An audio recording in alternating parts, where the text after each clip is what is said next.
రాజీనామా చేసినావు ఫస్ట్ అని చెప్పి తీసుకురామని చెప్పురు ఫస్ట్. అదొకటి.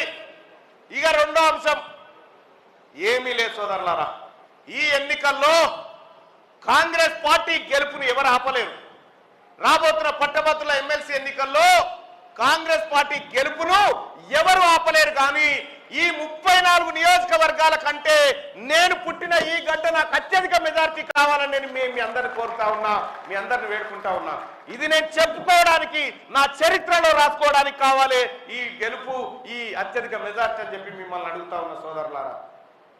నాకు తెలుసు ఏ ఒక్కరోజు కూడా ఈ ఆలేరు నియోజకవర్గానికి ఇక్కడి నుంచి చాలా మంది బిడ్డలు వచ్చారు, చాలా మంది పేద వర్గాల బిడ్డలు వస్తే నాకు చేతనైతే నేను చేసిన ఐలన్నతోట ఏది ఉంటే ఐలన్నకు ఫోన్ చేసి మరీ కార్యక్రమాలు చేపించిన. ఎవడన్నా ఉన్నాడా ఈ రాష్ట్రంలో, ఈ దేశంలో ప్రభుత్వానికి ఆస్తులు రాసిచ్చి రాజకీయాల్లోకి వచ్చినటువంటి రాజకీయ నాయకుడు ఎవరన్నా ఉన్నారా?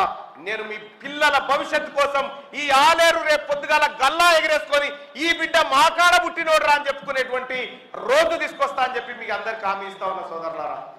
రైట్ టు రీకాల్ ఇంప్లిమెంట్ చేస్తా అని చెప్తా ఉన్నా. నాకు ఒక విజన్ ఉంది, దాని ద్వారా నేను మీ అందరి ఆశయాలు ముందుకు తీసుకుపోతా. తీన్మార్ మల్లన్న పట్టభద్రుల ఎమ్మెల్సీ ఎన్నికలు అనగానే ఉద్యోగస్తుల సమస్యలు, నిరుద్యోగుల సమస్యలు ఇవే కాదు సోదరులారా, ఒక దీర్ఘకాలిక లక్ష్యం కూడా అవసరం. ఆ లక్ష్యం తీన్మార్ మల్లన్నకుంది, ఆ వైపుగా మిమ్మల్ని తీసుకుపోతా అని చెప్తా ఉన్నా. అనేకమైనటువంటిది 317 జీవో తీసుకొచ్చిండు కేసీఆర్. భార్య ఒకతాను ఉద్యోగం చేయాలి, భర్త ఇంకో జిల్లాలో ఆదిలాబాద్ కాడ భార్య, ఆలంపూర్ కాడ భర్త, ఇది ఉద్యోగం. వాళ్ళని నాశనం చేసిండు. జీవో 46 తీసుకొచ్చిండు కేసీఆర్. తీసుకొచ్చి అన్యాయంగా పేద వర్గాల బిడ్డల పొట్టగొట్టిండు ఉద్యోగాల విషయంలో. జోనల్ సిస్టమ్ నాగం చేసిండు, ఇష్టం వచ్చినట్టుగా జిల్లాల విభజన చేసిండు. అంతెందుకు ప్రభుత్వ ఉద్యోగులకు జీతాలు ఎప్పుడొస్తాయో తెలియనటువంటి పరిస్థితి. ఆఖరికి ఓ టీచర్ను, ఓ ప్రభుత్వ ఉద్యోగిని పాలోడు ఎప్పుడిస్తావు సార్ నీ ముఖానికి ఇంకా పైసలను తిట్టిపోయే పరిస్థితి క్రియేట్ చేసిండు. అదే కాంగ్రెస్ పార్టీ ప్రభుత్వం వచ్చిన తర్వాత ఇవాళ ప్రభుత్వ ఉద్యోగులకు 1 తారీఖు నాడు జీతం ఇచ్చి వాళ్ళ ఆత్మగౌరవాన్ని నిలబెడుతుంది కాంగ్రెస్ పార్టీ సోదరులారా. రేపు పొద్దుగాల తీన్మార్ మల్లన్న గెలిచిన తర్వాత